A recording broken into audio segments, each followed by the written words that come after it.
কেমন আছো সবাই? সেদিনকে ছিল আমাদের মহিষবাথার নবজীবন স্কুলের রজত জয়ন্তী। সেখানে বেশ সুন্দর প্রোগ্রাম হয়েছিল।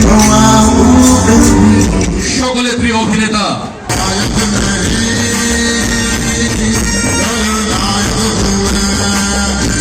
সত্যিই উনি নায়ক নয় খলনায়ক। আজ অবধি যে কটা চরিত্র করেছে সবই খলনায়কের। আমি মেনলি এনাকে দেখতেই গিয়েছিলাম। আর এত ভিড়ভাট্টার মধ্যে আমি ওনার সাথে একটা ছবি তুলেছি। প্রথম কোনো সেলিব্রিটির সাথে আমি ছবি তুলেছি, তাও সেটা হেজি এসেছে। তারপরে একটা অ্যাক্ট্রেস আসেন, তবে আমি সত্যিই এনাকে চিনি না। এনার নাম বা কোন সিরিয়াল করে এটা আমার এখন সত্যিই মনে নেই। আমি এর আগে কখনোই টিভির পর্দায় দেখিনি। এদিকে আমরা দুজনেই পরবর্তী সিঙ্গারের জন্য অপেক্ষা করছিলাম। এদিকে যে অ্যাক্ট্রেস ছিলেন উনি চলে যান।